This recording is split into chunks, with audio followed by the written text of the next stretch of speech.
Thank you for watching.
Good evening, folks. I'm Freddie Vasquez, Anthony DiMaggio with the Wu-Tang Clan shirt.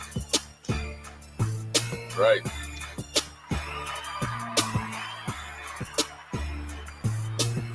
See what the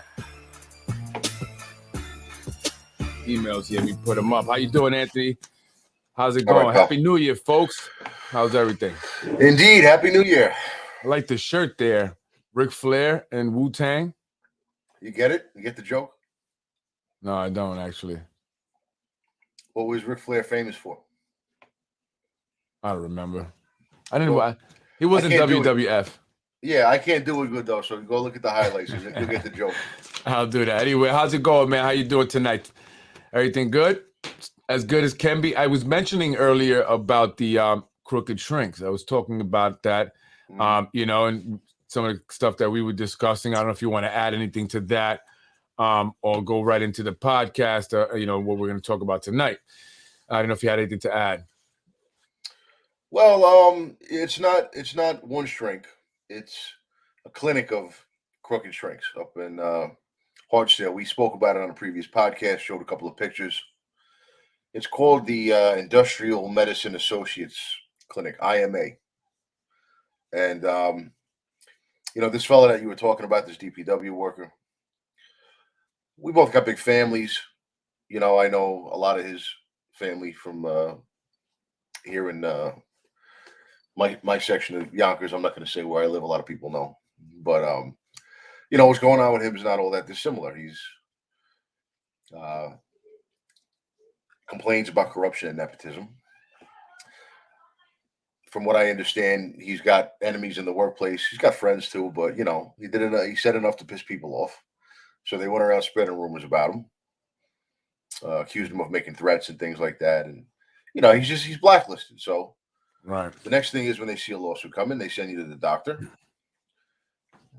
Like I've been saying over and over and over again, the doctors are Article 72 turnkeys. They're literally keys that unlock Article 72 of the Civil Service Law. That gets people off the payroll, out of work, starts the clock on 1 year until termination before you can go, unless you sign paperwork and try to get back. And, I tried to get word to this guy. Don't go. I heard he had an appointment at this clinic, IMA. Right. I said, you're walking into a trap. Don't go. And the message I got back was, well, the lawyers are telling him he has to go because, if he doesn't go, he can face termination for insubordination. I said, then tell him to do that. Right.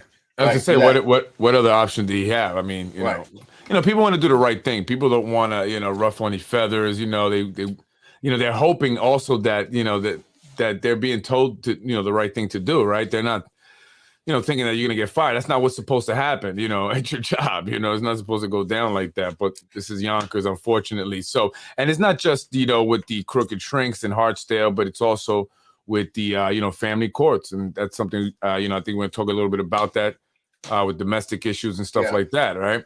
So let's start talking about that, because that's something that affects a lot of people. A lot of people, it's not just unique to you as, police officer, but it does affect a lot of people. And you've also experienced it. Right. So having made arrests for domestic violence and, just domestic incidents, non-violent things, having handled a lot of non-violent, domestic calls and things like that over the years of my career. I had a somewhat unique advantage in being able to piece together how they put together this little web of lies against me. And we could start off by bringing it back to after the third podcast that we did, where I was reading bits and pieces of the doctor's report. We're going to read the whole thing, coming up in a couple of podcasts. But just to get some of it out there, in the third podcast that we did together, I read, drips and drabs of it. And I guess that Mueller, sitting in his office over at MTA headquarters, wherever that is, I don't even know. And he must have been watching the podcast, and he decided, I want Freddie to see everything that I had my black shirts cook up down on Radford Street. All the reports and the medical reports and whatnot, because DiMaggio is picking and choosing what he reveals. Right. You're referring to an email that I received, right? For anonymous email that was telling me to foil. Was telling you the same things in person. See if you can foil his all these records and everything. Little did they know in the beginning, so they weren't giving me a chance. Right. They know that I was planning on dragging this out for as long as you were on board, and we're going to show that stuff. Well, I told him that. I didn't mention that. I said, he doesn't mind talking about this. I mean, he's going to talk about it anyway. He's going to read it, So yeah, we're still in the very early stages of all of this. Again, we're out for 2 years. We're hardly out of the first month. But that's what he wanted me to do. Like, one of the things, like I said, that, is bothering them, it's really getting under their skin, is you being on the podcast and telling your story, because, again, it exposes, the corruption and what they do when they want to get people fired. So they don't want you speaking about that, especially now. Right. And so he mentioned to me, this guy's crazy, he's nuts. You got to see, what's going on between him and, his the mother of his child, and what he would say to her. You should foil the stuff. Right. He goes, matter of fact, you should do it tomorrow or whatever. And I'll tell you what to foil. And then he does, and sends me an email address to send a FOIA request to. Yeah. And he does that. And I just want to make the point. He does that with, that's how Ruros gets a lot of the stuff, right? He's guided through this, because the average person has trouble getting FOIA requests here anyway. Answered. Yeah, sure. But why don't we show that email that you got? Why don't we show that email? Yeah, let me look for it. Go ahead and talk, and I'll search for it, because I didn't. Yeah, right. So, Mueller is known to do this kind of stuff. And when you pair that with the idea that in the first 3 podcasts, I was mainly going in on him, he would be the one with the obviously with the most at stake, who would want you to see all of the stuff that he had his black shirts cook up down on Radford Street. Right. So who else would it really be? I mean, when we get to the day of my initial doctor's appointment, which was supposed to be February 12th of 2020, I'll tell you a story that Ray Montero passed along to me earlier that helped me figure out that Mueller was probably fudging the doctor's appointment. And when you hear that story, it's kind of anticlimactic, very, very short. I want to save it for then, though. But you'll see that this is the kind of stuff that he does. He does things anonymously because he doesn't want to get caught. So I don't want to show the email. I want to keep it fair, right? I won't show I'll read it though, just because I don't want people to say, he shows it. It says it's from a guy. I don't think it's a real person. They just sent me one email, and he says, Freddie, ask him if it's okay if you foil everything from the department, all the IAD records, doctor's reports, etc. So I respond, I said, sure. However, people have trouble getting a response to FOIA requests. What specifically should I be looking for? Thank you. Right. And I asked the question. I was told that that was necessary. I would be getting copies of them before the next. So I told him that you'd said that you would be getting copies of it anyway, so it didn't matter. Right. I never got a response again. It was just that one email. So, right. And so as obviously somebody that, you pissed off or has an issue or grudge against you, obviously. And then Vinny Spano, also said the same thing, right? He said he should foil all the same stuff that he told me to foil. And then he was kind of, telling me how to do it and all that. I just never actually. Yeah, there was panic and there was brainstorming when I started, coming on, I guess, regularly, you could say. And so, Mueller, although Vinny Spano absolutely hates John Mueller. I mean, he told people close to me.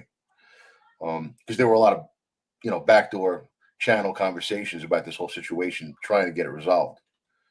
And Vinny Spano can't stand Mueller. He wanted Hodges to be the commissioner. And but so I doubt it was Vinny and Mueller communicating directly about getting on the same page. Let's tell Freddie to foil all his documents and whatnot. But obviously, Vinny and Mueller are not the only ones who feel like they have something at stake in this. I mean, the mayor was obviously should be concerned. If he's not, he should be, and the other Spanos as well. So I mean, and why should they be concerned? For anybody watching, why? Tell me.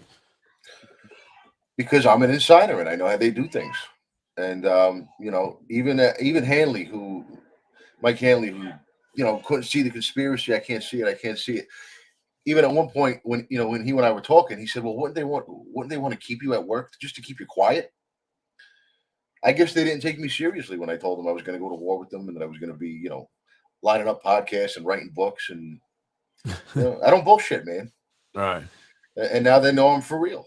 So right. There was a little bit of and it seems like the guys, the people that have been going to the clinic recently seem to be people like you who have information, right? Have really good information. Like, one, gentleman you spoke about had videos of people using drugs and stuff. So are they trying to get rid of people that have information on them? Is that, also something? No, they're not they're not trying to fire people just for the retaliatory gratification of firing them. What it is when they fire you, they don't have to pay you anymore. And once you're people who speak out, I'm saying people who speak out, are they looking to, get them terminated or teach them a lesson or something? No, they're looking to get them to sign non-disclosure agreements. And I'm sure, there's an aspect of trying to keep other people from speaking out as well. But basically what it is once they have your career, they get your career away from you using the doctor, and they hit the stop, they turn over the hourglass, the 1 year hourglass on Article 73. So, we have your career, you have all this information, plus the rights to expose it in a courtroom. We need those rights back from you because we don't want this coming out. So we want those rights back. We have your career. You want that back. Right. Then they slap an agreement on the table and they just wait while the hourglass runs out. If you don't sign it, then a year later, you're out under Article 73. Is it all wrong? Of course it is. Do they know it is? Of course they do. But if they can't get you to sign away your rights, then the best they're going to ever let you do is to go out in the world with no paycheck and try to hire an attorney that way. So it's all a lawsuit prevention scam. We've been over this, and I'll keep saying it over and over and over because it's so important. They use these shrinks to try to cover up dirt. Right. You know what I mean? Now, at one point, my father said to me, "Well, how can you prove that?" I said, "Well, not only is the report an enormous fraud, I mean, we'll go through it and we'll point out everything that's wrong with it. And it doesn't matter that they see me doing this because I've already done it in documents. I had to turn over those documents to the city as part of terms that were initially reached but later fell through." When he says that, does he mean it's not like he doesn't believe you, right? He's just saying, can you prove it? Are you able to prove it? Is that what he's saying? Right. And I say to him, very simple. The way you prove it is it's circumstantial, but what you do is you look at the way that they used the report after they got it. Okay. Now, if it was legitimate, if they had legitimate concerns about your psychological stability to your job, et cetera, then what would they do? They would send you. If you failed, then you would immediately start the counseling that their quack says you need. Right. But they don't let that happen. Instead, they hold the process up and slap down an agreement in front of you and wait. Okay. Does that not tell you that it was a desperation play from the beginning? Does that not tell you that they're going out and they're finding a clinic that will play ball with them to give them a legitimate looking reason to stop your direct deposit? Right. And how long have they been, do you know how long they've had this contract with this particular clinic over here in Hartsdale? That I don't know. I know that a couple of passing psychological evaluations where they tried to put the fix in with other doctors, it didn't work. People got sent back to work and the city got sued. So I guess it didn't take them long to scout out a clinic that would play ball in exchange for a long-term contract. You know what I mean? I got you. So tonight's podcast will be about concern, okay, which is a very, very necessary element in not only these psychological games, that the city likes to play, but also in the family court, and to a degree in the criminal court as well. But in the family court, it's really the essential element. Okay, when there's a domestic incident, depending on the nature of the incident, an arrest will be made or an arrest will not be made. There are certain offenses in the penal law, they're called family offenses, that can be sort of pursued or prosecuted in either the criminal court or the family court. Okay. There are different factors that go into determining which is going to happen. Usually in Yonkers, my experience is that if an arrest got made or if an arrest warrant was going to be obtained and the person was going to be, was going to have an arrest warrant out for him, then it's always going to be handled in the criminal court, at least in Yonkers. Now, non-criminal matters, non-criminal domestic incidents, for the sake of brevity, we'll just assume that the suspect, just for the use of pronouns to make it simple, the suspect will just say he, and the victim I'll just say she, because that's the majority of the cases anyway. Although it does happen the other way around from time to time. Just an example, right? So if it's we say suspect and victim, that's in the criminal court. If the case is going to be one where there's no arrest made and it's going to be referred to the family court, then they don't call them suspect and victim. They call them respondent and petitioner. Okay, woman will go to the family court and file a petition, which is what my daughter's mother did to me. And when I get served, I'll be the respondent. It'll say that right on the paperwork. So they avoid using victim and suspect. Okay. Right. So if you go through, in each precinct, they keep several years worth of police reports. Excuse me. I think they might go back up to like 10 or 15 years. You can get them from the records division too, but they keep copies of crime reports, domestic incident reports, things like that in a file cabinet right in the precinct. And if you were to dig through one of them, on every single domestic incident where someone was going to either press charges or go to family court and get an order of protection, you will always see the deposition end with the same sentence, without exception. Talking about hundreds, thousands of reports, thousands of supporting depositions will always end with the words, "I fear for my safety, and if there are children involved, and the safety of my children, right, and I wish to press charges," or in a non-criminal matter, "I wish to obtain an order of protection." Right.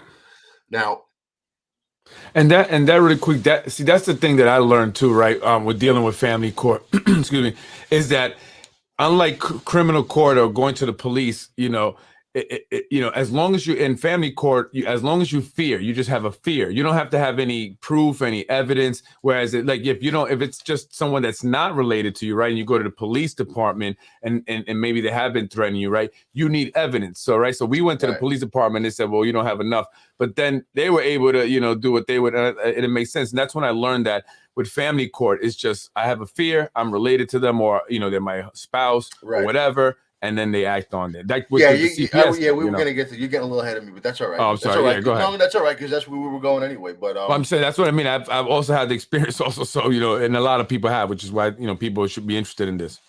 Right. So, is it just a coincidence that thousands of supporting depositions end with the exact same sentence? No, of course not. How is that happening? Well, the cops are telling them that that's what they need to write. Right. And why are the cops doing that? Because they're evil and they just want to get people in trouble? No. It's because the courts won't take the matters seriously if that line is not in there. That's what we call the magic words, right? That is, and especially in the family court, like you just said, that's the whole game. That's the whole ball game. For criminal matters, when there's going to be an arrest made or an arrest warrant issued, the assistant district attorneys that you go see in the morning when you do the paperwork, they like to see that written in there too for good measure. Okay, they want to know that the victim is afraid, that there's a real cause for concern.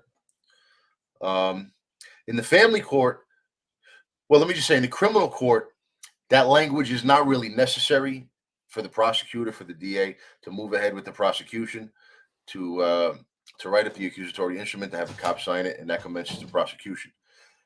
That language is not really necessary, that I fear for my safety and wish to press charges. It's not entirely necessary because all the prosecutor needs to move forward with a criminal case is a statement saying, a statement outlining that the suspect did in fact commit a crime. Right. Has to spell out behavior that constitutes the commission of a crime. Okay, that's enough for the criminal court to move ahead with it. But they put that language in for good measure. In the family court, that's the whole ball of wax. The family court is not going to entertain anything that doesn't contain that language. It's mandatory. Let me give you two examples, two very, very extreme examples that no cop will probably ever see, in a 30-year career, but they're accurate. So I'm gonna give them to you just to show how polarized, this type of a thing can be, depending on the language that's in the supporting deposition. So, say, a woman has a lot of legitimate issues with some dude, and he's verbally abusive. She can prove it. Got text messages, cursing at her, just the meanest, nastiest stuff you ever seen in your life. And she goes and she says, he does this, he does that. He outlines everything that the family court would need to know that the guy is doing. Shows the proofs, the text messages, and everything. And it's like, oh my God, he's the worst person ever. But then she ends the deposition with, this has been going on for a lot of years, and I give just as good as I get. And to be honest, I'm not really concerned about any of this. They're going to look at her and say, well, what are you wasting our time for? Right. They're not going to act. You know what I mean? Right. Because she didn't say the magic words. Now, on the flip side of the coin, a woman can walk into the family court and say, look, I'm really pissed off with this guy.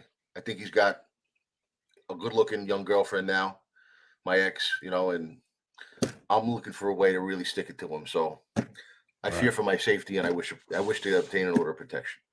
They're going to run with that. Yep. Even though he didn't do a whole lot. Yep. And she clearly admitted that she's just doing it to stick it to him. But she said the magic words. You see what I mean?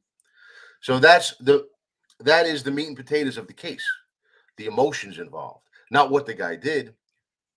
It's what the petitioner, not the victim, what the petitioner feels about what he did. Right. Right. And that's why it's so defraudable. Now, don't get me wrong. I was a cop for a lot of years. I saw many, many domestic incidents where there was really legitimate stuff going on. And the woman had every reason to be afraid. So I'm not trying to make light of genuine situations out there. But it's also something that's manipulated for less than legitimate reasons. Yeah. A lot, like it was in my case. That's why I think that's why they went the family court route. And it's basically like a situation of, there's evidence. One has, you need evidence. The other one, you don't have any evidence, just feelings, right?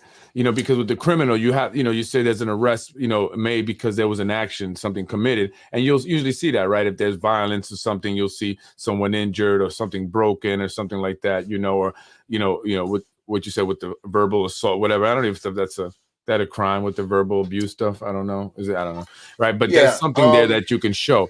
But with the family court, same like CPS, where it's an anonymous, in the CPS, it's anonymous, no evidence, no nothing. Just they're saying whatever they want to say, and then they have to go and now turn somebody's life upside down, and they did that to you. Because the family court is technically a civil court. Like I said, it's not a criminal court. It's a civil court. It ain't over till the fat lady sings, Anthony. 2023 is going to be a fun year. Yeah, a friend of mine texted me the other day to say Merry Christmas. He said, Merry Christmas. And, Happy New Year. He said, maybe you and I get a little peace in 2023. I said, I have no such plans, buddy. Yeah. I'm not going anywhere. It's going to be a loud and nasty 2023 for me. Yep. And he's laughing, yeah, I know what you mean, But what were we saying? No, we're talking about the family court, right? And the difference between criminal court having evidence and just the feelings and stuff. Right. So if you want to look at a couple of the documents I sent you. Yeah, which one?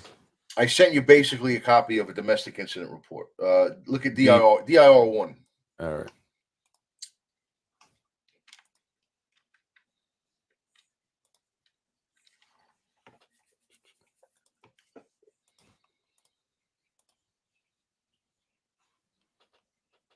Right. Okay. Is there any way you can zoom in on it or no? Yeah. A little bit. Right now, you see that left on the left there. See it on the top. It says recommended wording. So they actually put right in the report, things that they're recommending you say if you want the thing to be taken seriously, right? Mm. Victim fearful. Are you currently concerned or in fear for your safety or the safety of someone else because of so and so's behavior? So this is on the report. Like this is when you're filing a report. Yeah, this is a reference guide. This is mostly, I think, for the cops. I Oh, don't this is think for police. Okay. Well, this is right. This is something this is a reference guide that the cops use while they're filling this out. Now, I filled this form out, on people's kitchen tables. Right. Actually, my first night of work, I did this back in And that's probably 2007. a lot of your calls, right? A lot of your calls are Oh domestic yeah, calls. oh yeah, And those are some of the most dangerous ones I hear. Also, I mean, like pulling oh someone yeah. over, but you never know what you're gonna get. People are emotional and passionate. Absolutely right. That's why there's Great. so much emotion involved. Sure, Yeah. sure. And if you look on the left, on the bottom there, family offenses, that box that I squared Yeah. off Yeah. in red. Yeah, those are family offenses. A lot of those are what you call mandatory arrest situations. Now, a lot of times, you know, when I was working over the years with different partners, I would occasionally hear cops ask somebody, usually a woman, "Do you want to press charges?" They're not really supposed to ask that. They're supposed to assess the situation, Oh, determine really? if yeah, determine. I mean, they do it.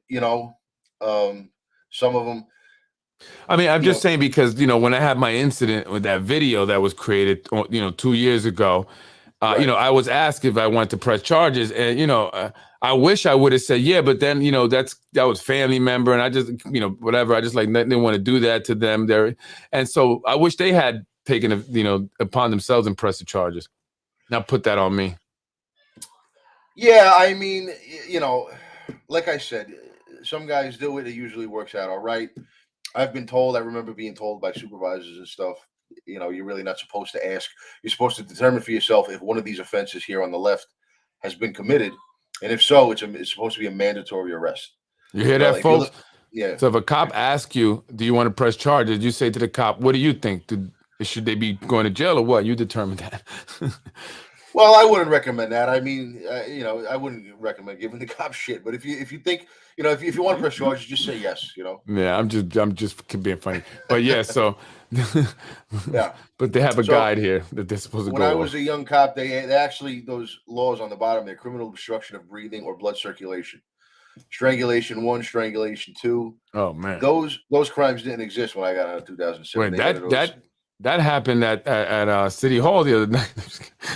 We're at the Santiago. Oh, You saw well, his face. I'm not trying to be. That was funny though. I can see his face when someone had him by the neck. yeah, yeah, I just thought that was funny. Go ahead. yeah. Definitely wasn't a domestic though. No, no. So yeah, but a lot of times stuff like that, if the complainant doesn't want the person responsible to be arrested, it can be referred to the family court. Although I don't think I've ever seen that in Yonkers, but technically, according to the law, it can happen, and then they could just hash out the problems in the family court. Right. Which is a But the, mess. the key to take out of this this talk that we're having is that in the family court, which is the route they went in my situation afterwards, is it's all about feelings, and that's why it's very defraudable. Okay, the bar for going through with a civil court prosecution in the family court is very, very low. There's really not much that has to be proved. It's just Yeah. that you want state intervention to help you, to help you and the other person involved live your lives together in a peaceful sort of a way. And and Um, this could be very damaging to oh, people, sure, sure. and it really holds people up and stuff, especially somebody like me that has childcare business and stuff like that. And it's just over feelings or just over someone making some it's crazy. Yeah, It's yeah, crazy. sure. Oh, you want to look at page 2? Yeah. Right. Okay. So that's the actual first page of the report that the cop will fill out in a domestic incident.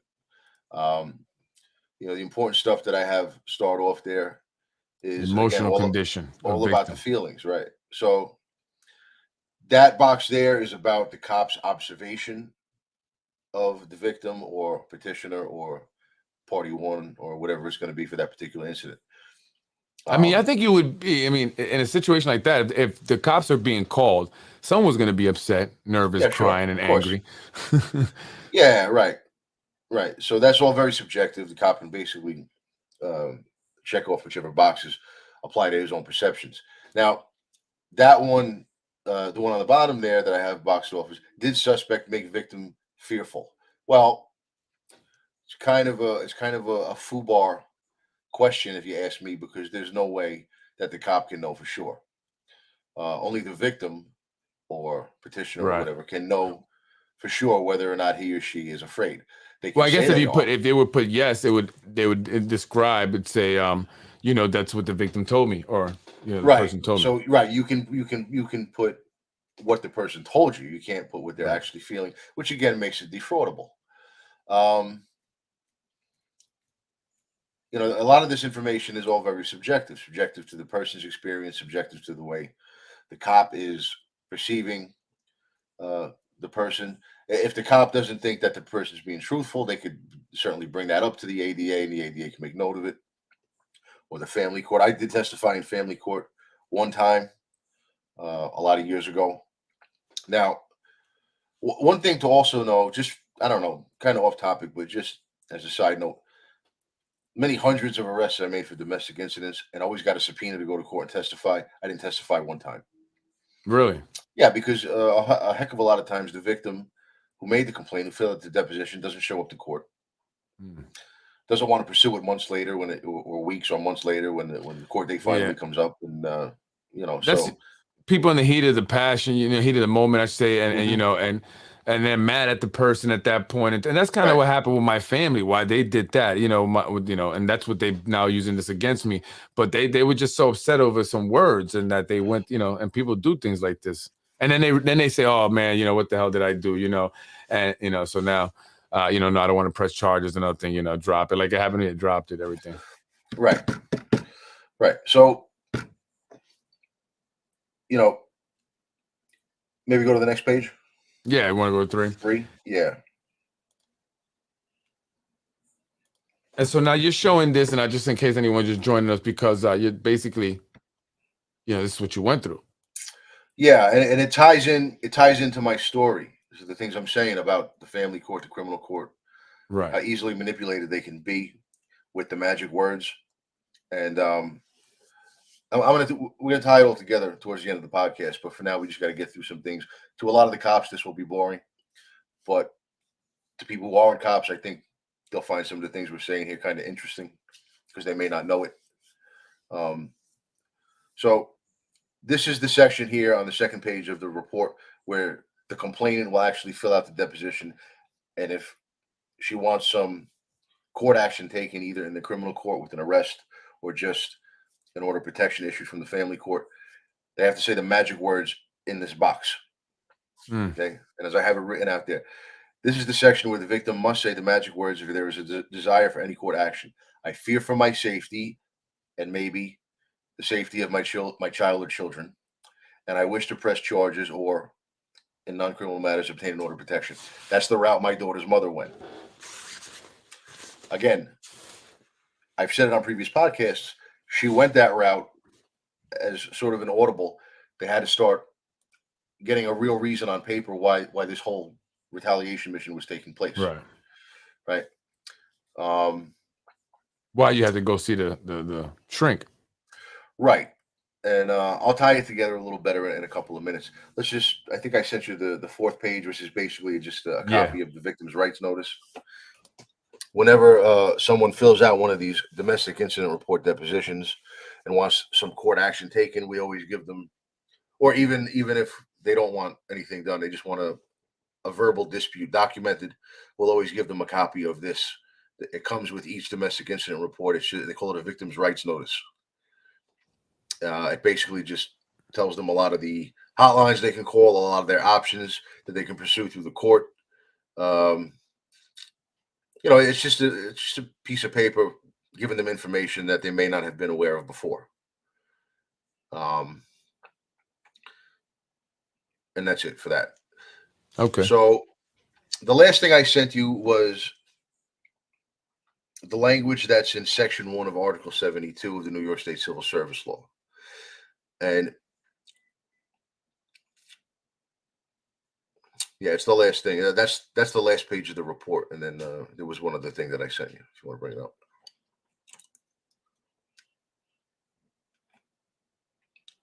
I'm sorry, there's a thing here. I'm just trying to get around it. There's a thing that's keeping me from clicking on it, man. Jeez. Let me see if I can.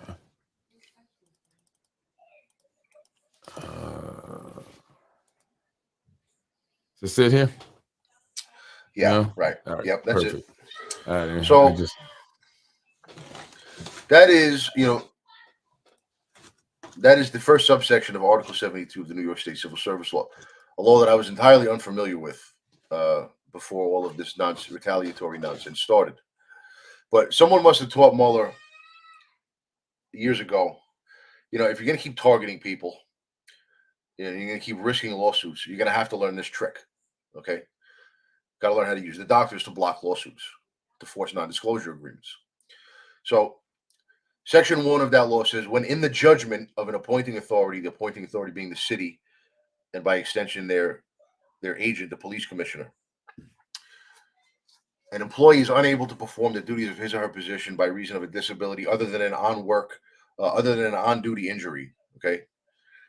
The appointing authority, this is what I have boxed off down on the bottom. The appointing authority may require such employee to undergo a medical examination to be conducted by a medical officer selected by the Civil Service Department or municipal commission having jurisdiction.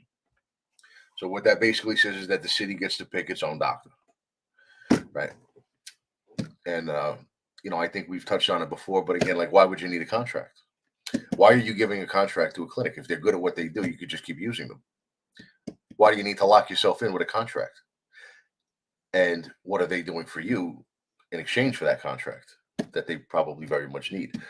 That's the fundamental question. It should make obvious what's going on. But going back up to the top there where it says, I was saying you should both be able to agree. I mean, the person and the city should be able to agree, right? You guys should come, okay, this is the one we're thinking. What do you think? And then both come to an agreement. Wouldn't that be a little more fair, at least? Well, that makes the scam a lot harder to pull off, obviously. Right. But here's the union. It's supposed to help Oh, yeah, sure. Hand job Hanley. Dope. Yeah, if you scroll back up to the top there, the key word there is in the judgment. Now, obviously, for good reason, people like the police commissioner have, an extraordinary amount of discretion in these matters because their job is to keep the public safe. Right. If need be, from a rogue cop or a psychologically unstable cop or fireman or DPW worker or whatever. So I would imagine with cops now, especially, it's probably a lot, a little easier, with things that are seeing the news and everything about cops. Oh, very, yeah, he's, very, so I would imagine. Very low bar. But that's why, this is why people like the clown face creep are never supposed to be made the police commissioner because they have a history of faking evidence, and like we just went over, concern is evidence. It's a big part of what's necessary in these types of situations. And I'm sure that's also going to be helpful in your case. I mean, the fact that he was known to have done this stuff, right? I mean, there was a case prior to it. That's stuff in that lawsuit with Montero. And yeah, so he should have never been hired. We'll go through the Montero lawsuit. It's all over the internet. Right. One of these podcasts, we'll just hop in right from the beginning. Well, yeah, I'm just saying though that they knew, they were aware of this. That's what I'm saying, person's behavior. So yeah, and when we go through it, people will see it. And you'll meet the guy who, it was a matter of public record. You'll meet him. This is the guy who Mike Spano decided to put this law in the hands of. And it's just like, how do you do something like that? Then you're gonna stand up to every podium, every press conference, and talk about how great the YPD is and how much you support them. But you don't really, because if you supported us, you wouldn't put. I got a lot of words to describe John Mueller. I'm just going to say the clown face creep. You wouldn't put the clown face creep in charge of us. You certainly wouldn't put them in charge of the MTA, a department double the size of ours. Jeopardizing officers, saying. So from the beginning, this is important. When in the judgment of an appointing authority, the employee is unable to perform. So the concern has to be raised. Okay. The fact that my daughter's mother and I scream our heads off at each other in text messages is not enough. It also has to be that as a result of it, I'm concerned, right? That's the retaliatory part. That's the fraudulent part. And it's a key element. Now, Mueller thought, he had nothing to worry about because all he's got to do is raise the concern. Doesn't have to worry about anything from the union. Didn't realize that Louis had basically threatened me with workplace retaliation in this voicemail. By the way, did you make that soundbite? No, not yet, actually. No. All right, next time. So he thinks he's got nothing to worry about. And this is what this look that he gives me at my grandfather's funeral is saying. He's like, oh, I got you. You're mine and you don't even know it. But of course I did know it.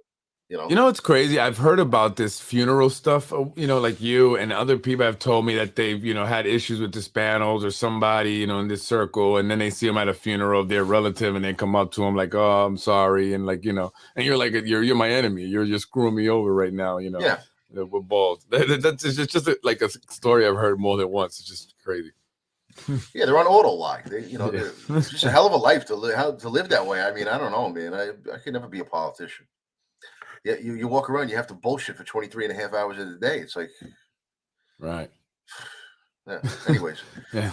So Mueller thinks he's got this sewn up. He's going to raise this concern, and he's going to get me to the doctor. But when I get the email telling me I have to go down to Internal Affairs, I email him the voicemail. I send him a couple other emails letting him know about all this proof that I have that what they're doing is retaliatory. And then I hire an attorney to go down to Internal Affairs with me. So, okay, not the end of the world. Mueller's going to pull this scam with the doctor. He's going to get rid of my attorney. But as a precaution, in case this does end up going to some sort of serious hearing, not the kangaroo hearings that they arrange with their own hearing officers, like the ones that I went through, a serious hearing at a state Supreme Court, something like that. He has to start coming up with an alternative explanation to counter the one that he knows I'm going to bring into the court, which says that this is retaliation. Listen to the voicemail his buddy left me. I got all this evidence. So what starts to concern him is that there's no paper trail really proving any other reason that he could put forth. What's he going to say? His narrative is going to have to be, no, this wasn't retaliatory. She came forward voluntarily with these text messages. My buddy, the one who left him that voicemail, didn't coerce her, even though he's her boss. And we know that they do this type of stuff all the time. Didn't leverage her. So forget the evidence that Anthony DiMaggio has spelling that out. This is the real reason. She was concerned, right? The magic words. But there's one little problem with that. Why is she coming to the department's internal affairs division? This is a woman who, despite years worth of tyranny from this guy, never did anything about it. Never went to the family court. Okay. Yeah. Why not go to family court directly? Of course. That's the first thing you do is you seek, you take the proper channels. And by the way, like say it was legit. Say she actually did come to internal affairs and say, look, this is what's going on. You know what they would have did? They would have said, well, did he commit a crime? No. Well, then you got to take it to family court. You got to go file. That's true. Yeah. You know what? That's what they did to me. Yeah. It would have been a family court referral.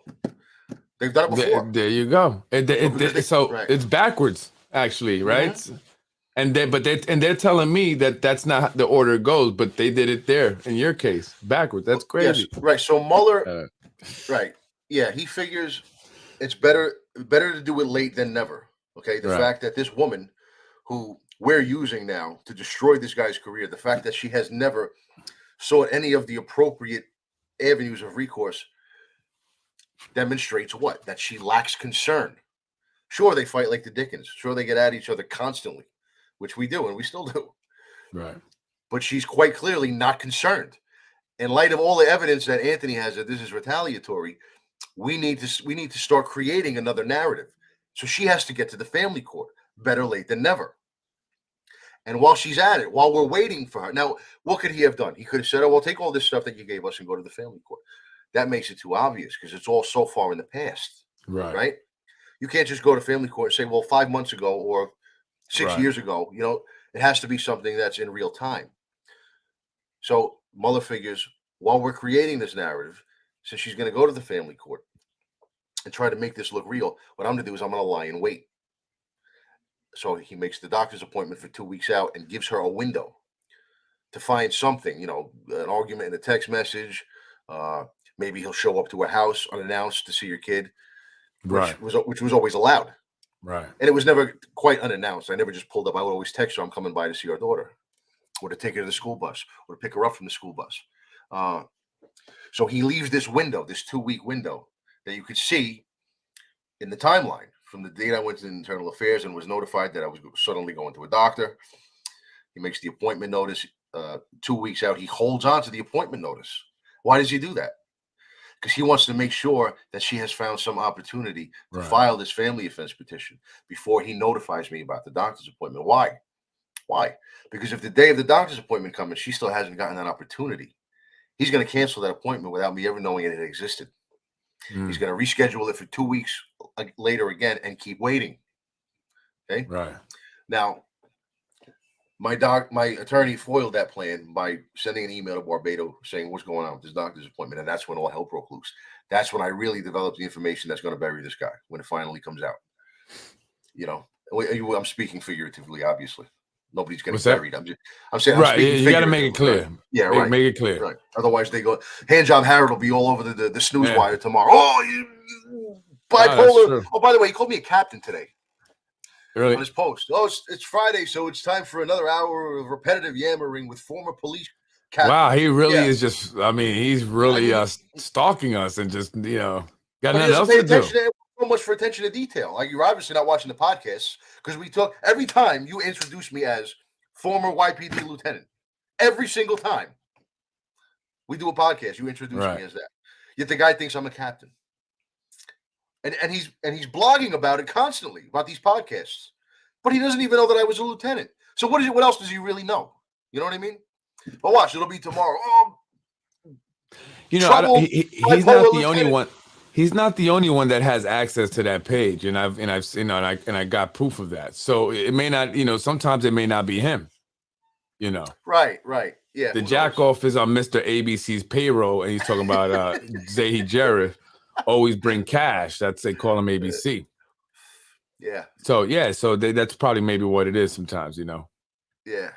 So I mean, it's that fudging of the doctor's appointments to make sure that the family offense petition was timed first. That's what's gonna bury John Mueller, figuratively. Right. Because it could not be any more obvious. You know what I mean?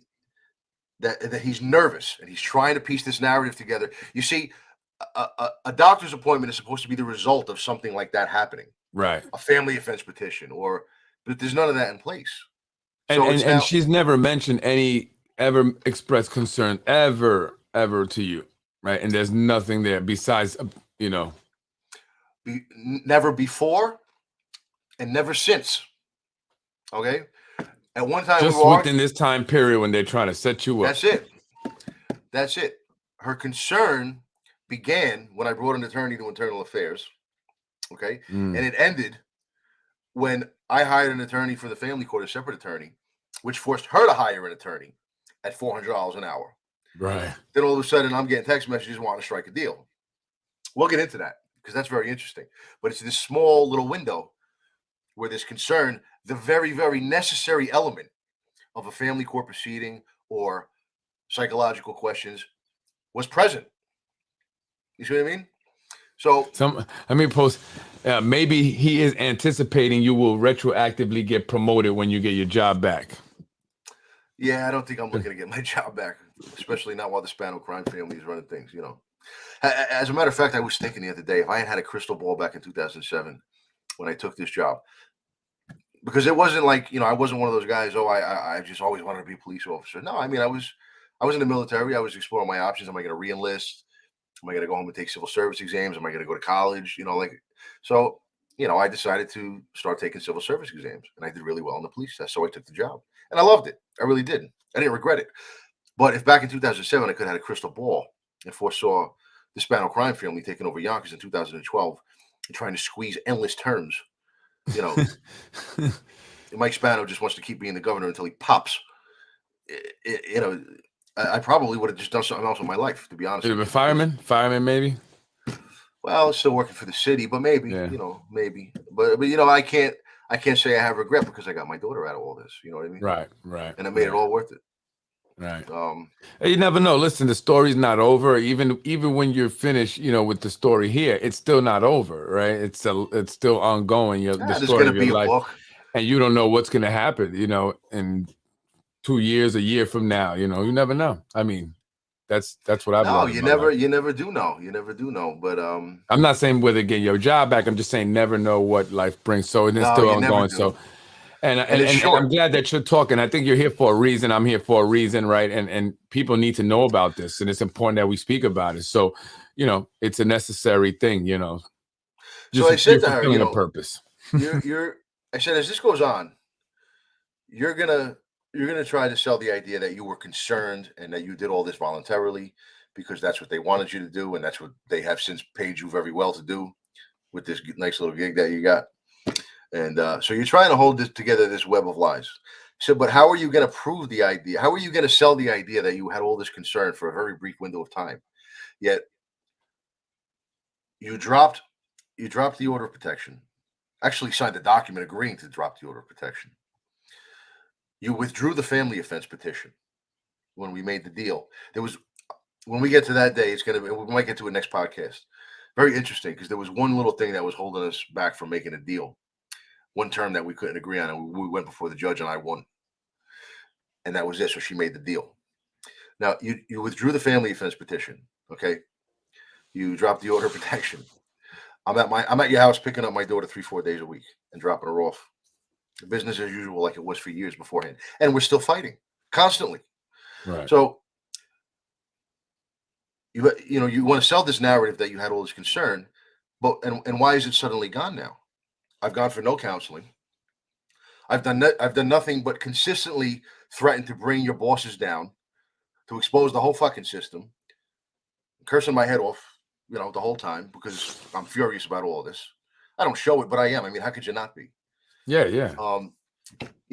When there was an order of protection in place, I ignored it on an almost a daily basis. I wasn't supposed to call my daughter, but I did because I'd be goddamned if someone's gonna keep me away from my kid. Right. You know what I mean? Yeah. And she was going along with it. I mean, She was okay. No problem. I was calling on FaceTime. You know what I mean? I had to talk to my daughter. There was no way around it. So how did you feel around this time towards her, though? How you knowing that this is happening, and that she's part of what's happening to you and stuff, and you still have to engage with her, because of your daughter. Look, it's like if someone, let's make a drastic comparison. If someone was kidnapped and then turned up on a television news, all tied up and saying nasty shit about you, well, would you be upset about it? No, because they're being coerced into doing it. Right. Now, go ahead. Yeah. No, go ahead. No, I was just gonna say, and that just, again, this is just something I want to point out for people, like, that this is what they do. I mean, they divide families, friends, they pit people against each other, and get people to all aligned against one person, and even, a mother and a father of a daughter, because ultimately your daughter's the biggest victim here. Absolutely. John Mueller did not even, the biggest victim. It wasn't even a thought in his head. Yeah. The 5-year-old girl, with a lot at stake in this situation, be damned. The hell with her. They don't care. That's the children. That's the biggest victim. The guy he's seriously demented. And I'm not just saying that because he was the main guy behind my termination. I'm trying to warn people out there that the guy is fucked up in the head. And everybody knows that about him. Keeping a parent from their child is disgusting. Absolutely. Especially, a great parent, abusive parent. Yeah, but a great parent, Yeah. One of the things, and I think we'll get into it next week, is you'll see whenever the real blowouts happen between she and I, it's always a situation where I strongly believe that she's taken some wildly unnecessary risk with my daughter. Now, she's not a bad mother. She's a very good mother. She really is. But she's set in her ways. And, next week we'll get into last week we got into this stuff where I told you I had OCD since I was 13, which, by the way, Handjob Howard had a field day with. Oh, yeah. Yeah, because he went to Dr. Google and he's like, he's making all these comments that he clearly pulled from the internet. And I was going back and forth with him a little bit. It's fun with him. I entertain him because I don't know why. It's fun. What can I say? It's basically, that's what his page is all about, Yeah. And And the second thing we'll get into next week. I don't want to talk about really what it is right now, but you could just say, someone told you that you heard that there was times where threats were made. There were, but we'll just put it this way for now. You wanna see a totally sane man start talking like a complete lunatic. Now put him in a situation where he's worried he may not see his kid again, and then then you're gonna see a different person, totally different person.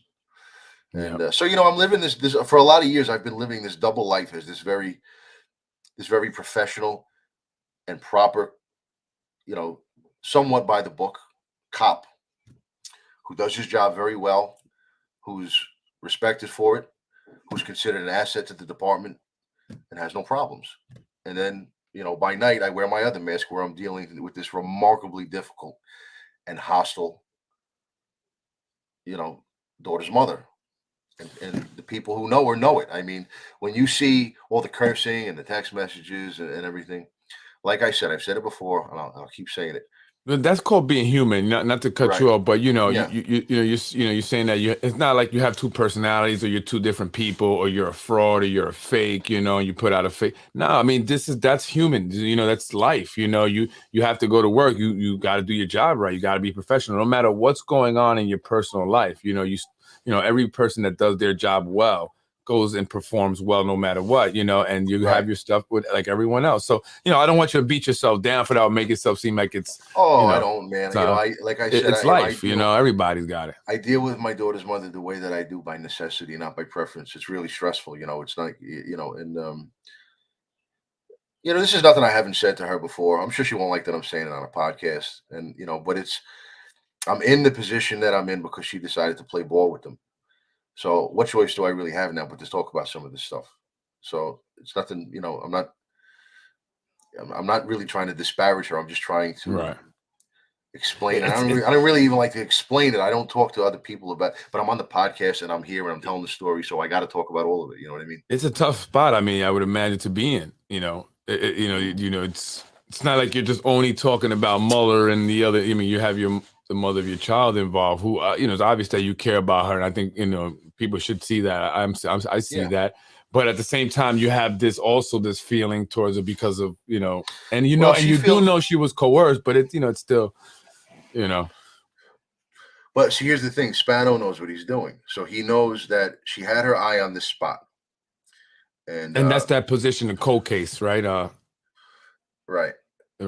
Yeah. So she had her eye on the spot. She was probably, according to the guy that she replaced, the one probably likely to get it anyway, because he liked her and he was putting in a good word for her. He said, but he did tell me that there were a couple of other people who wanted it, but now, now it becomes a political situation where they want a pound of flesh from me, and she can give it to them. And if she does it, her path to that spot will stay intact. If she doesn't, she comes out of contention immediately. Right. She's going to piss them off by not giving them what they want to come after me. So, do you stand your ground and do the right thing, and in the process, have the career path that you feel you've worked hard? And she's a hard worker, and she feels she's worked hard to keep that career path intact.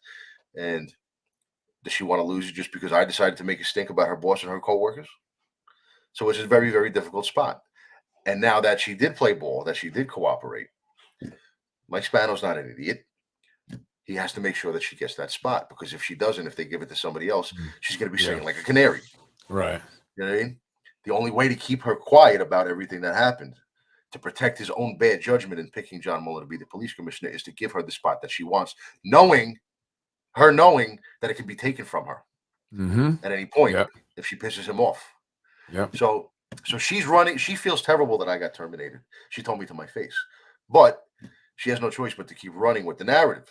The narrative being that I did this voluntarily, and I had all this concern, and and even she mentioned to the child support magistrate at one point. She said, "Oh, he could have got back." So she's sticking with this narrative that if I had just signed all the paperwork they wanted me to sign and played all the ridiculous psychological games that they wanted me to play, then I would have ended up back at work. She either doesn't know or is pretending not to know that the psychological route is just the way that the Spano crime family purges itself of dissenters. They use these tricks with the doctor. who doesn't know you from a hole in the wall. One thing I said a couple of times before, I think, was that there are two camps of people who look at the situation two different ways, especially when you show them like text messages where I'm yelling at her and things. There are two possible explanations for why I behaved that way with her. One is that I'm completely out of my mind, and that I'm hostile and I'm angry and I'm dangerous and all this stuff that they're saying. The other is that she's a royal pain in the ass and that I deal with her the way that I do because that's the language that she speaks. And I can't be nice because if I am, I'll get walked all over. Now, the people, like I said, the people who know her, they know which two of those options it is. The people who don't know anything about the situation. So the city, with all of its retaliatory purposes, is able to sell the fraudulent narrative to the doctors, to anybody who doesn't know my daughter's mother and I. But to the cops who know us both, it's all a big joke, Right. And so that's what they'll do. They'll take something like that and spin it, and but and then this is what I want people to understand. That's why I said you're human. We're all human. No one's perfect. And people have said to me, "Oh, who you think you're perfect because you're doing this podcast and expose?" I don't think I'm perfect. We all have our stuff. So it's important that people see that how they spin that stuff and not to judge you, right? And not to, say, hey, this guy's a horrible person because maybe him and his, the mother of his child, that's your business. That's how you got. But at the end of the day, as a police officer, right, you had impeccable record. I mean, nothing, flawless record, lieutenant, you came highly recommended. I mean, John Muller, his own words were nothing but great things about you, right? Right. So that's what we should care about, and if she truly felt that she was in real danger, then, she should have taken that upon herself to go to police or go to family court, whatever, right? Not wait until this happens. So I don't want people to judge you and, think something negatively of you, right? And also to see how these people, exploit, things that we deal with, our personal issues, we got Jake Espinoza joining us. He says, meet him for lunch at Paxos. I doubt you're going to show up. What does it say? Jake Espinoza, he comes on here to, he's one of these many fake accounts. And Jake Espinoza actually is a popular fake account. He's the Espinoza. I don't know if you're the same Espinoza, Jake, that was involved in sending Ruros that child porn. Well, he claimed it was Espinoza. Says, let's have lunch at Paxos. Lunch? Meet me for lunch. Lunch, yeah. And interesting, Jake Espinoza. I have a question. I don't know if you answered it. The FBI reached out to me. They called my office actually a couple of times, so I called them back. And the special agent asked me about the phone call that they had received, and discussing the Ludlow proposal and stuff like that, and the zoning changes that have been happening in Yonkers. And I was confused. I said, I don't know what you mean. He goes, well, someone called and they left their name as Jake Espinoza and left my phone number, my office number. Jake, was that you? Was that you, Jake? That's what the special agent said. FBI said, Jake Espinoza, they left your number. He called me back and he was asking me about that Ludlow proposal stuff and the zoning laws changes that have been happening. I was a little confused by that, and he wanted to meet with me. I haven't met with FBI, but they said Jake Espinoza.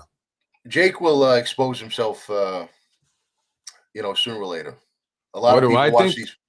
I don't know what to think. That's this is not my, it's not what I do.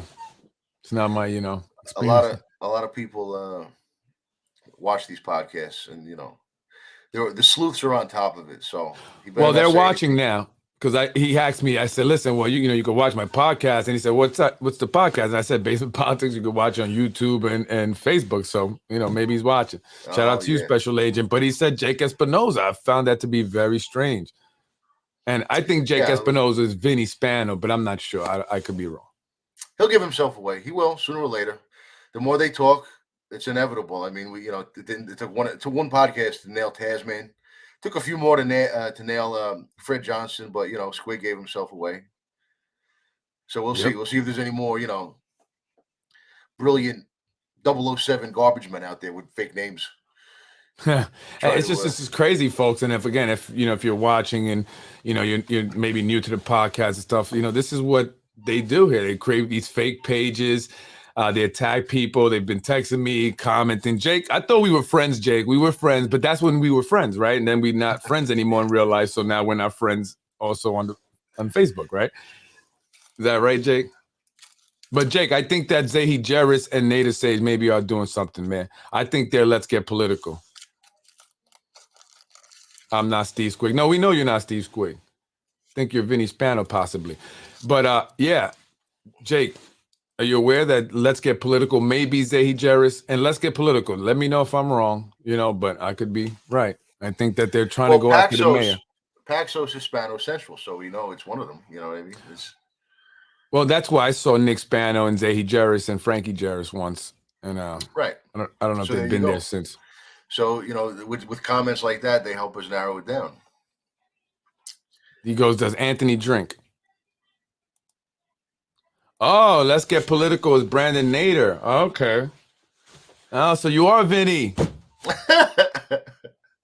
That's what Vinny said too. Yeah, Vinny's the only person that's ever said, "Let's get political." Is Brandon. And Vinny Nader also sent you a text message saying, "My man should really stop drinking." Right. So he likes to talk about me and drinking. I might crack this bottle of wine and do a replay when we're done. It's a nice bottle. I got a bottle of wine here too, but it's just for show. I've never opened it. It's been sitting here. Someone gave it to me. I get gifts from clients and stuff for Christmas gifts and all that. But yeah, and then he also mentioned that on a text message that let's get political was Brandon Nader. And then they were at a hockey game together not that long ago, right? And then Jamie got upset because I put the picture up. But Jake, do you think that Zahi's trying to backstab the Spanos, backstab you guys? I want to know your opinion, Jake. You said they're close to Nader. Maybe not. Well, I don't know. If that is Vinny and he is watching, which I'm sure he is, I would just like to say, Vin, you tried to get some disinformation to Freddie about a dispute that happened between me and a relative. Oh yeah, let's talk about that, Jake, with your brother-in-law. Yeah, I don't want. I mean, I told him. He and I spoke about it, and I said, we won't talk about it anymore. It's just had to be aired out. And but Vinny would be wise to remember that I known him a long time. So if he wants to talk shit about relatives and whatnot, that could be a 2-player game very easily. I would rather not engage in it. Just keep it between us. You know what I mean? Keep it between the boys.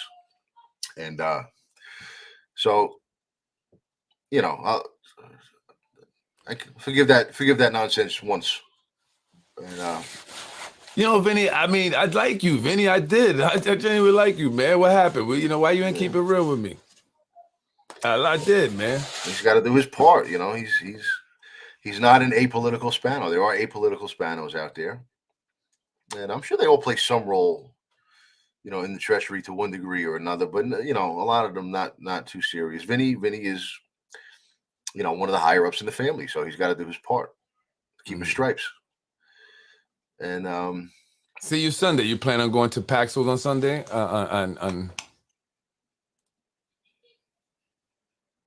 Vin, hit me up on text, bro. You want to? I mean, come on the show. I mean, you could do that too. Show the entire city what a dunce cap their city clerk is.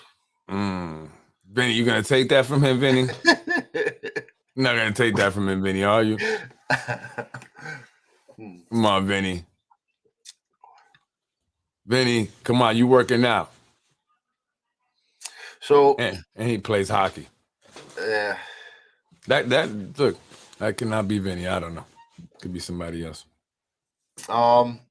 So next week we'll get into we'll go into I decided I'm probably gonna have a policy of not really showing too many text messages between my daughter's mother and I, because I can't, I don't want to do myself the injustice of showing all the cursing and stuff that they use against me without having to show some of the stuff that she said to me, and I don't want to I don't want to inflame our co-parenting relationship any further. Right. But it's you can just take my word for it. It's nasty, a lot of cursing and shit, a lot of she actually punished me. I was supposed to have my daughter on Christmas Eve, Yeah. But according to the family court agreement that we have, we only have to share our daughter on we each have a part of the day. We only have to do that on major holidays like Christmas and Thanksgiving. So since Christmas Eve fell on her day with her, she technically didn't have to share her with me, even though for Italians, Christmas Eve was actually the bigger day. Right. Christmas, same for Hispanics. Yeah. Puerto Rican.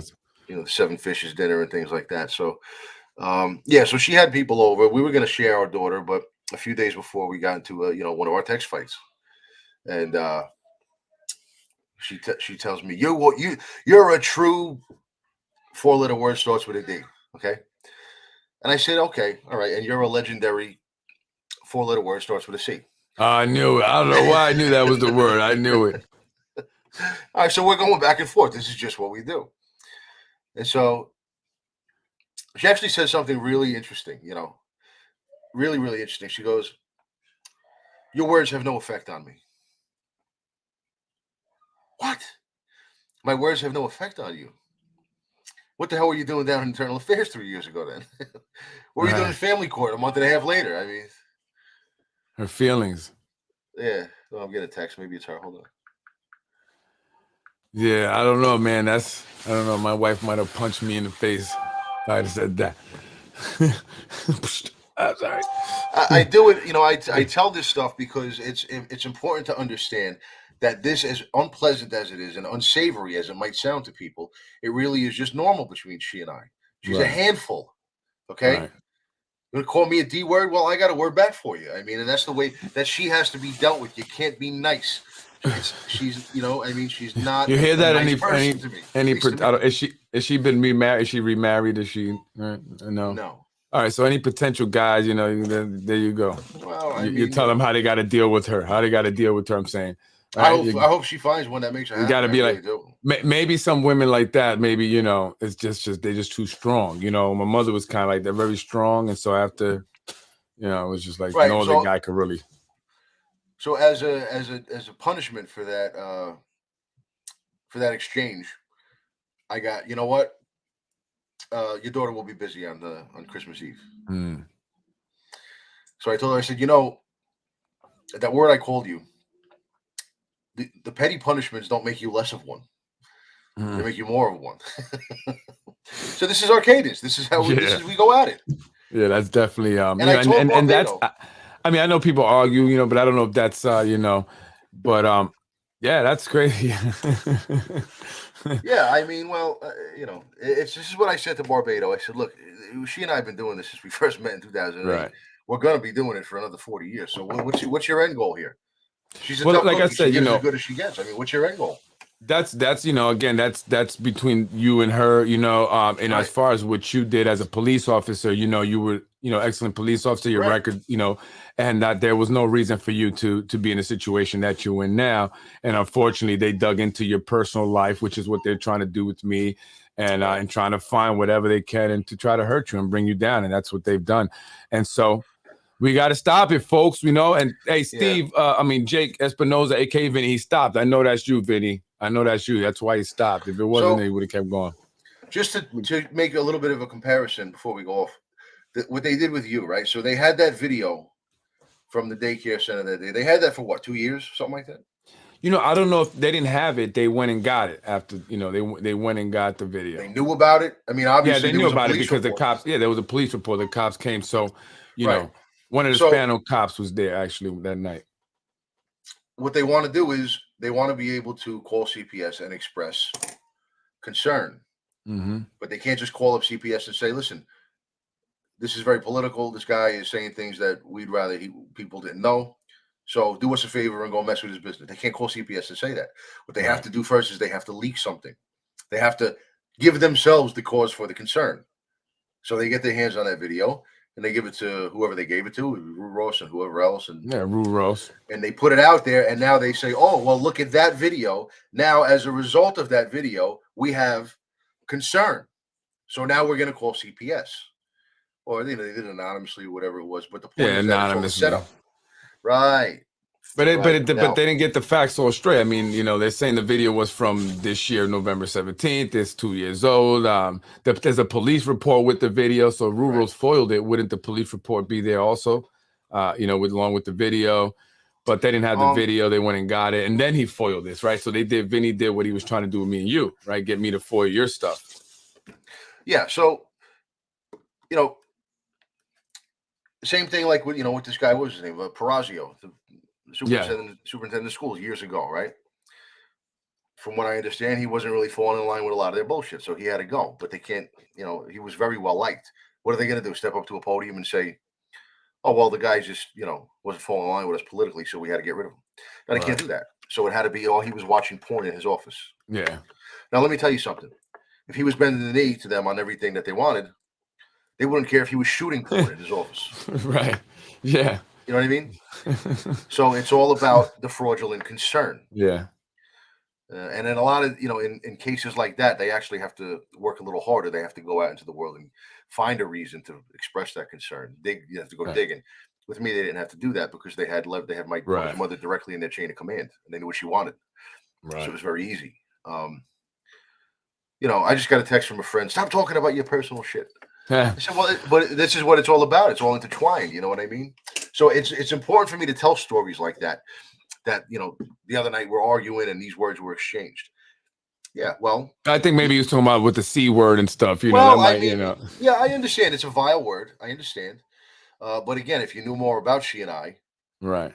I think your point you're trying to make is that that C word that has no effect on her, right? I mean, and some people might say, "Oh, but you still shouldn't say it," and stuff. But there is some people that are just tough like that, like women. I mean, and they'll give it back to you, and I've seen it. I'm not saying my wife is like that, but I've seen it. And I've seen it from and I've seen that it's just how it is. They don't get offended by it. It's just after everything that she's helped them take from me. I mean, it's again, I don't want to make light of people who really do have serious problems. She and I do not have serious problems. We just bark at each other, and what was my punishment? It was, you don't get your daughter on Christmas Eve. Did she go to family court and file another offense petition? Right. No. Did she get another order of protection? No. Could she have? Yes. Did she? No. Why? Because she's not concerned.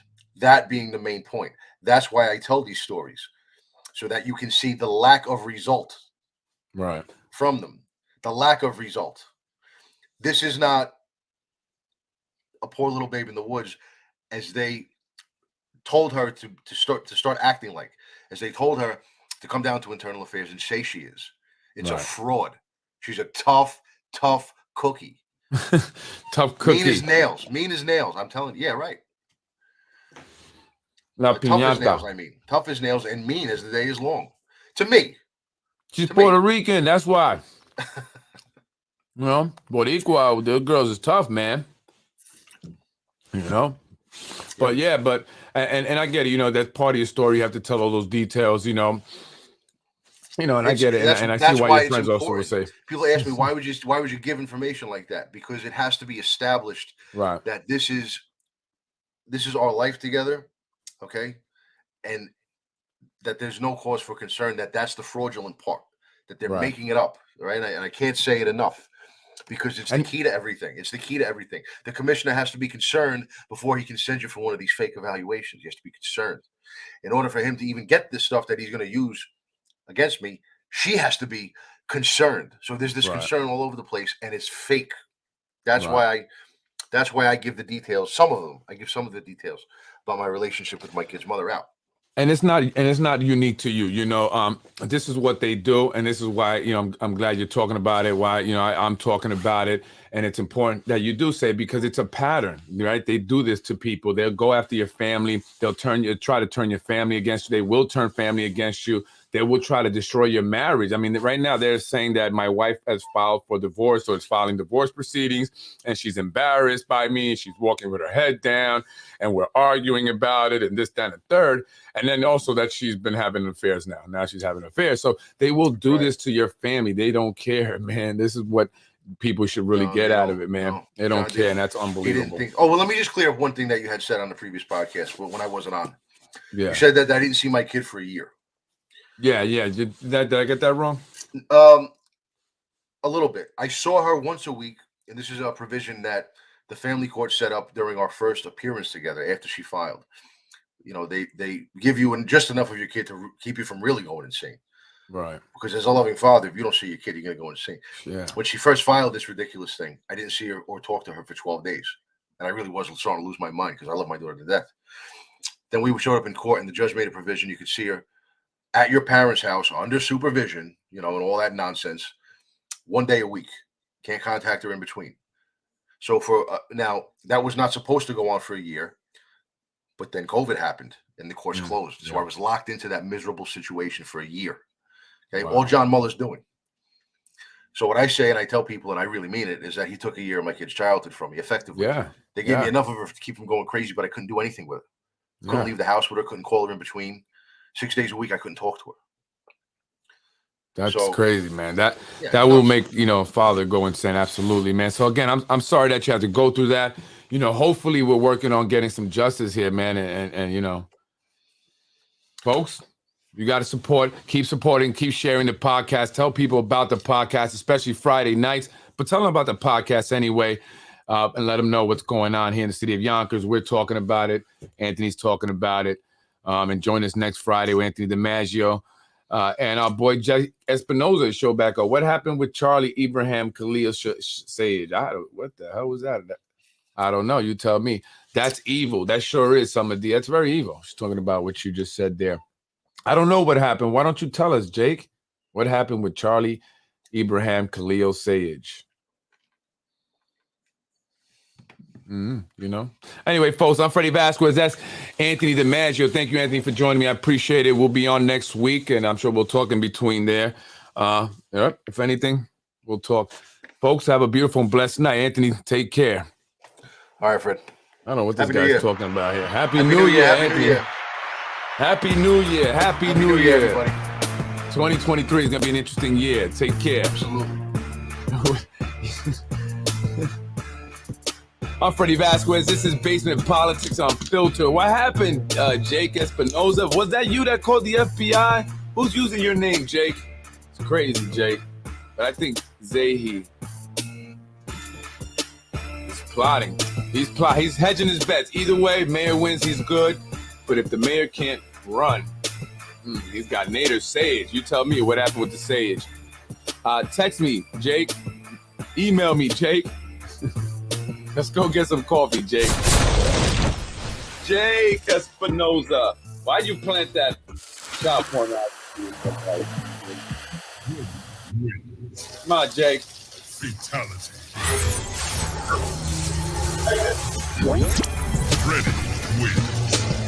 Freddie wins. You're watching Basement Politics with my dad, Freddie Vasquez. You're watching Basement Politics with my dad, Freddie Vasquez.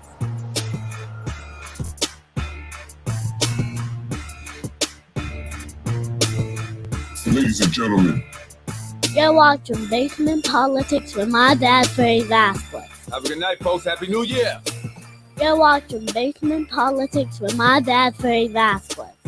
In another one, Mr. Rubo lied to me. And I don't vote for a person that lied to me. Thank you very much. I'm going to end this quick because I'm greedy and I want some butter chicken. So thank you. That's a lot of stars. Hopefully, we're going to get to 3,500 stars. When I get there, I will be happy. Freddie wins.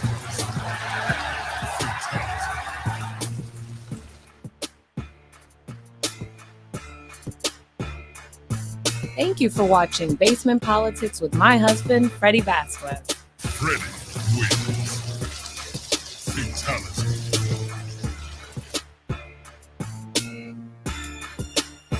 Are we? Let's make it happen, guys. Make me happy today.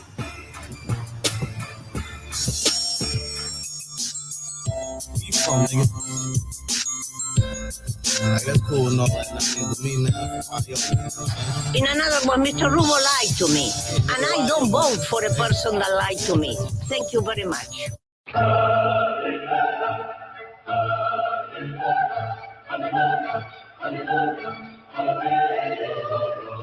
Freddie wins. Fatality.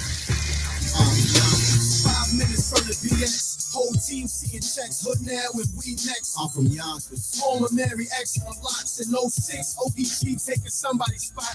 In another one, Mr. Rubo lied to me. And I don't vote for a person that lied to me.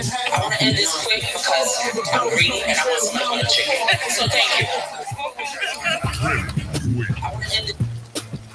Fatality.